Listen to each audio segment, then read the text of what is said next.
அங்கு 41 பேர் இறந்து போனார்கள். உடனடியாக இரவோடு இரவாக முதலமைச்சர் ஸ்டாலின் அவர்கள் வருகிறார்கள்.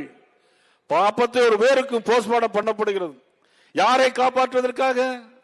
கரூரில் இருக்கிற முன்னாள் அமைச்சர் செந்தில் பாலாஜி காப்பாற்றுவதற்காக. இந்த ஆட்சி அகற்றப்படும் வரை இன்றிலிருந்து தேசிய ஜனநாயக கூட்டணியோடு நாம் அனைவரும் இன்றிலிருந்து விரதம் இருப்பது போல் இன்று 3 மாதங்கள் விரதம் இருந்து ஆட்சி அகற்றுவதற்காக அல்லும் பகலும் அயராது பாடுபட வேண்டும் என்று இந்த நேரத்தில் நான் உங்களை எல்லாம் நான் அன்போடு கேட்டுக்கொள்கிறேன். பாலியல் வன்கொடுமைகள், குழந்தைகளுக்கு எதிரான குற்றங்கள் 50%, போக்சோ குற்றங்கள் 60%, இன்னும் பெண்களுக்கு எதிரான குற்றங்கள் அதிலும் 10 வயது குழந்தைகள் முதல் 70 வயது பெண்கள் வரையிலும் ரோட்டிலே நடமாட முடியவில்லை. கொலைகள், கொள்ளைகள், கற்பழிப்புகள் அனைத்தும் இந்த ஆட்சியில் நடைபெறுகிறது. யார் செய்கிறார்கள் என்று சொன்னால் அனைத்தையும் செய்வது திமுகவை சேர்ந்தவர்களை செய்கிறார்கள். டாஸ்மாக் ஊழல் 1000 கோடி ரூபாய் ஊழல் டாஸ்மாக். ஆனால் கோர்ட்டில் ஸ்டே வாங்கி வைத்திருக்கிறார்கள். யார் செய்கிறார்கள்? இதை திமுக அமைச்சர்களே செய்கிறார்கள். செந்தில் பாலாஜி டாஸ்மாக் அமைச்சராக இருந்தார், இப்பொழுது அமைச்சராக இல்லை. திமுகவை சேர்ந்த அமைச்சர்கள் பெண்களை தவறாக பேசுகிறார்கள். திமுகவை சேர்ந்த அமைச்சர்கள் பெண்களை ஏளனமாக பேசுகிறார்கள். விழுப்புரத்தில் ஒரு அமைச்சர் பெண்களை பார்த்து நீங்கள் நின்றால் எவ்வளவு, பத்தால் எவ்வளவு என்று கேட்கக்கூடிய அளவிற்கு தாய்மார்களை மதிக்க தெரியாத ஒரு தரங்கெட்ட அமைச்சர்களாக இன்னைக்கு இருந்து கொண்டிருக்கிறார்கள். அமைச்சர் சேகர்பாபு கோயிலுக்கு வந்தவர்களை அநாகரிகமாக பேசுகிறார்கள். நமது தமிழிசை சவுந்தரராஜன் அவர்கள் போகும்போது கூட அவர்கள் கேவலமாக நடந்து கொண்டிருக்கிறார்கள். மதிக்க தெரியாதவர்கள், தமிழகத்தின் தமிழ் கலாச்சாரத்தை நேசிக்க தெரியாதவர்கள். இன்றைக்கு கரூரிலே ஒரு சம்பவம் நடந்தது. 41 பேர் இறந்து போனார்கள். தமிழகத்துடைய வெற்றி கழகத்துடைய தலைவர் வருகிறார், 12 மணிக்கு வருகிறேன் என்று சொல்லிவிட்டு 7 மணிக்கு வருகிறார். ஆனால் நடந்தது என்ன? அங்கு 41 பேர் இறந்து போனார்கள். உடனடியாக இரவோடு இரவாக முதலமைச்சர் ஸ்டாலின் அவர்கள் வருகிறார்கள். 41 பேருக்கு போஸ்ட்மார்ட்டம் பண்ணப்படுகிறது. யாரை காப்பாற்றுவதற்காக? கரூரில் இருக்கிற முன்னாள் அமைச்சர் செந்தில் பாலாஜி காப்பாற்றுவதற்காக. அதற்கு அத்தனைக்கும் காரணம், அந்த சாவுக்கு காரணம் செந்தில் பாலாஜி என்பதை இந்த மேடையில் நான் பகிரங்கமாக நான் குற்றம் சாட்டுகிறேன். இதற்கெல்லாம் ஒரு விடிவு காலம் உண்டு. வருகின்ற தேர்தல் முடிந்த பிறகு ஜூன் மாதம் நடைபெறுகிற ஆட்சி மாற்றத்தில் அனைவருக்கும் நீதிமன்றம் போய் செல்வார்கள் என்பதை இந்த நேரத்தில் நான் சொல்லி கடமைப்பட்டிருக்கிறேன். கள்ளச்சாராயத்தில் கள்ளக்குறிச்சியில் 65 பேர் இறந்து போனார்கள். திமுகவை சேர்ந்தவர்கள் அங்கே குற்றவாளிகளாக இருக்கிறார்கள். விழுப்புரத்திலே 17 பேர் இறந்து போனார்கள். கள்ளச்சாராயம், போதைப் பொருட்கள், எங்கு பார்த்தாலும் போதைப் பொருட்கள், பள்ளிக்கூட வாசலிலே போதைப் பொருட்கள், ஆசிரியர்களே போதை போட்டுக் கொண்டு போகிறார்கள், மாணவர்கள் போதை போட்டுக் கொண்டு ஆசிரியர்களை தாக்குகிறார்கள். இது மாதிரி ஒரு சம்பவம் இது மாதிரி இந்த திமுக ஆட்சியில் தான், மதிப்புக்குரிய ஸ்டாலின் முதலமைச்சராக கூடிய இந்த ஆட்சியில் தான் இப்படி நடைபெறுகிறது. ஒரு குடும்பம் வாழ வேண்டும் என்பதற்காக தன்னுடைய மகன் துணை முதலமைச்சர் உதயநிதி ஸ்டாலின் முதலமைச்சர் ஆக்க வேண்டும் என்பதற்காக இன்றைக்கு ஒரு மிகப்பெரிய ஒரு கூட்டணியை உருவாக்கி வைத்துக் கொண்டிருக்கிறார். ஒரு போலியான கூட்டணி, ஒரு போலியான கூட்டணியை இன்னைக்கு பத்திரிகையில காட்டிக் கொண்டிருக்கிறார். ஆனால் எங்களுடைய உள்துறை அமைச்சர் அமித்ஷா அவர்கள் உருவாக்கிய கூட்டணி என்பது ஆட்சி மாற்றத்திற்கான கூட்டணி. ஆட்சி மாற்றம் வந்தே தீரும் என்பதை நான் இந்த நேரத்தில் தெரிவித்துக் கொள்கிறேன்.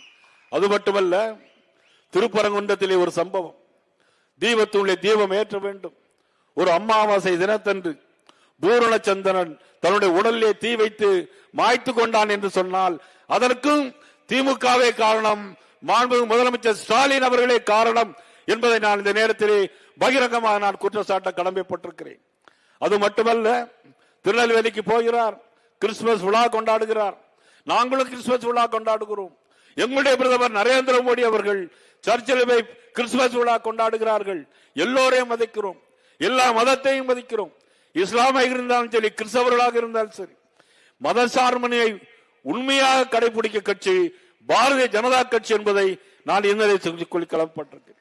ஆனால் நீங்கள் தீபாவளிக்கு வாழ்த்து சொல்ல மறுக்கிறீர்கள், தீபாவளிக்கு வாழ்த்து சொல்ல மறுக்கிறீர்கள். ஆனால் நீங்கள் என்ன பண்ணீர்கள்? போலி மதச்சார்மையை கடைபிடிக்கிறீர்கள், போலி மதச்சார்மையை கடைபிடிக்கிறீர்கள். நாட்டு மக்கள் பார்த்து கொண்டுதான் இருக்கிறார்கள். நான் இந்த கூட்டத்தின் வாயிலாக ஒன்றை தெளிவாக சொல்வேன். என்றைக்கும் திமுக மக்கள் சக்தியோடு ஆட்சி பிடித்ததே கிடையாது.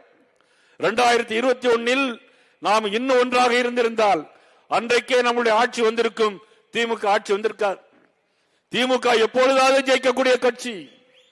ஆனால் நம்முடைய கூட்டணி உறுதியாக ஜெயிக்கக்கூடிய கட்சி.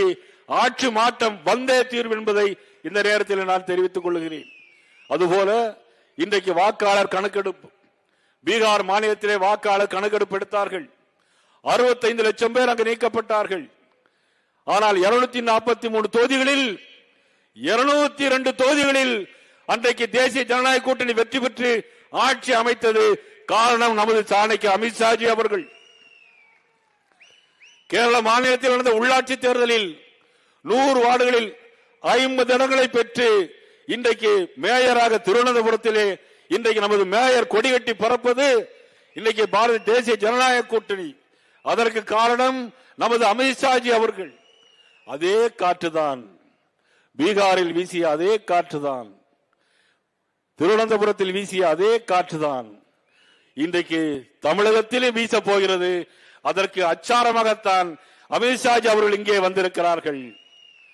மேற்கு வங்காளத்திலும் அதே காற்றுதான் வீச போகிறது. அஸ்ஸாமிலும் அதே காற்றுதான் வீச போகிறது. மதிப்புக்குரிய ஸ்டாலின் அவர்களே, அமித்ஷா அவர்கள் என்ன செய்ய முடியும் என்று கேட்கிறீர்கள். நான் இந்த மேடையில் வாய உறுதியாக சொல்லுகிறேன், அமித்ஷா அவர்களால் தான் இந்த தமிழ்நாட்டில் உங்களை எதிர்த்து உங்களை வீட்டுக்கு விரட்டி தேசிய ஜனநாயக கூட்டணி ஆட்சியை கொண்டு வர முடியும் என்று நான் சொல்லுகிறேன். இன்றைக்கு தமிழகத்தில் 67,000க்கும் மேற்பட்ட பூத்துகள். இன்னைக்கு பாரதிய ஜனதா கட்சி 234 தொகுதிகளிலும் பூத் கமிட்டியை திறம்பட நடத்தியிருக்கிற ஒவ்வொரு பூத் கமிட்டியிலும் ஒவ்வொரு தொகுதியிலும் 5000 பேர். இன்றைக்கு BLA 2 63,000 பேர் தமிழ்நாட்டில். BLA 2 63,000 பேர் இன்றைக்கு பாரதிய ஜனதா கட்சி தொண்டன் ஒவ்வொரு பூத்திலும் இருக்கிறான். இது நம்முடைய நீண்ட நாள் அமித்ஷாஜி அவருடைய கனவு. இது நிச்சயமாக சொல்கிறேன், இனி திராவிட முன்னேற்ற கழகம் எந்த காலத்திலும் ஆட்சிக்கு வர முடியாது. ஆக இந்த தேர்தலில் நிச்சயமாக இன்னும் கூட்டணிகள் நிறைய வரும் என்பதை எங்களது அமித்ஷா அவர்கள் உறுதி செய்வார்கள். உறுதியாக நீங்கள் ஆட்சி மாற்றம் வரும், திராவிட முன்னேற்ற கழகம் ஆட்சிக்கு ஆட்சி விட்டு மாறி போகும் என்பதை புரட்சித்தில் எம்ஜிஆருடைய பாடலை பாடுவார். தர்மம் அரசாளும் போது அதர்மம் அரசாளும் போது தர்மம் வெளியே போகும், தவறு வெளியே போகும்போது தர்மம் உள்ளே வரும்போது ஒரு பாடல் உண்டு.